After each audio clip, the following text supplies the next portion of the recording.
Alexandre Fayard, écrivain français et professeur de littérature, est un passionné de culture japonaise. Il est surtout fasciné par un auteur bien particulier, Shundei Oe, un écrivain japonais culte. Ses livres, de véritables labyrinthes psychologiques. Des récits tordus, sombres, souvent marqués par une atmosphère d'oppression. Mais l'étrangeté ne vient pas seulement des histoires, c'est l'auteur lui-même qui intrigue. Personne ne connaît sa vraie identité. Il ne donne jamais d'interview, aucune photo, rien, un fantôme littéraire. Fayard, lui, écrit dans un style similaire mais plus tempéré, plus moral.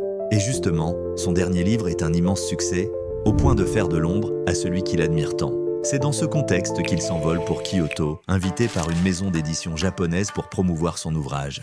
Sur place, il est accueilli par Ken Honda, un éditeur sympathique. Tout semble aller pour le mieux, jusqu'à ce qu'un appel téléphonique en pleine émission télévisée fasse basculer l'ambiance. Un homme se présente comme Shundei Oe et ordonne à Fayard de quitter le Japon.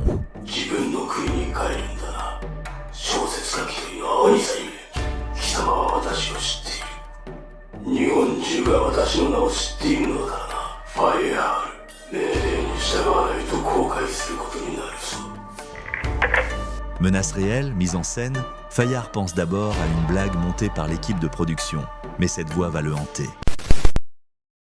Le soir même, Ken l'invite dans un salon de thé. C'est là que Fayard rencontre Tamao, une sublime geisha. Fasciné et séduit, il glisse discrètement son numéro dans un livre dédicacé qu'il lui offre. Le lendemain, Tamao le contacte et lui révèle un secret. Elle a connu Shundei Oe. Son vrai nom serait Ichiro Hirata, un homme qu'elle a autrefois repoussé après une demande en mariage.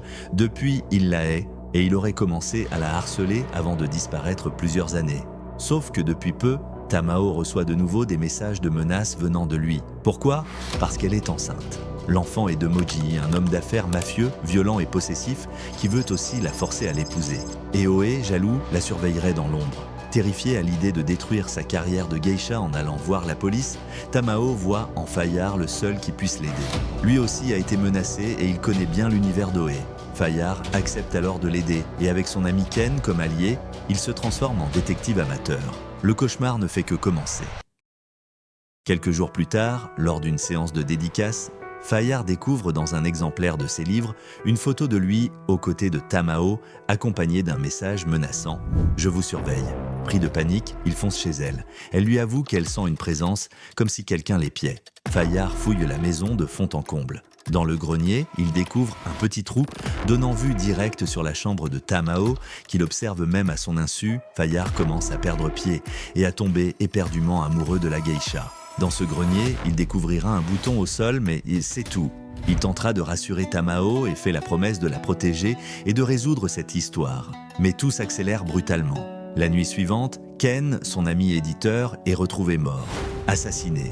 Pas de message, pas de traces. Fayard est secoué. Le jeu devient dangereux, mortel. Il ne dira rien à la police de l'histoire avec Oe.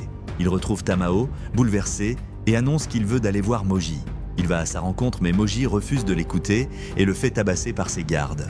Et là, Fayard remarque un détail troublant. Il manque un bouton à son gant en cuir, identique à celui trouvé dans le grenier de Tamao. La pièce manquante du puzzle ? Moji est derrière tout ça, j'en suis sûr, lui dit-il. Il confronte alors Tamao. Pour lui, tout est clair. Moji et Shundei Oe ne font qu'un. Il aurait changé de visage, de vie et de plus, cela expliquerait comment Shundei a su pour la grossesse. Tamao doute, mais accepte de tendre un piège. Elle ira distraire Moji chez lui, pendant que Fayard fouillera son bureau. Et dans les tiroirs de Moji, Fayard trouve ce qu'il cherchait. Des manuscrits signés, au style inimitable de Shundei Oe. Preuve irréfutable, Fayard décide de confronter Moji qu'il découvre en pleine scène sadomasochiste avec Tamao. Moji réagit violemment à la présence de Fayard et s'en prend à lui. Une bagarre éclate, les coups pleuvent. Fayard sort un revolver que Tamao lui avait donné pour se protéger. Un coup part et Moji s'écroule et meurt sur le coup. Pour protéger Tamao, son amour, Fayard lui ordonne de fuir. Il reste, assumant son crime. Il est emprisonné pour meurtre. L'histoire aurait pu s'arrêter là sauf qu'un an plus tard, dans le parloir de la prison, un messager rend visite à Fayard et lui offre un livre. Inju, La bête dans l'ombre, le dernier roman de Shundei Oe. Fayard, pétrifié, le regard vide, se sent alors perdu. Et là, le messager lui révèle toute la vérité. Ichiro Hirata n'a jamais existé. Elle avait tout inventé, les menaces, les faux indices, le harcèlement. Moji était bien réel, dangereux, possessif, oui, mais elle avait orchestré toute cette mise en scène pour se débarrasser de lui. Et Fayard, un pion parfait, un concurrent éditorial trop proche de son style. Elle l'a manipulé jusqu'au meurtre. Pourquoi ce cadeau, ce livre? Parce qu'elle ne l'a pas oublié, et que dans le fond, ce roman-là, c'est leur histoire.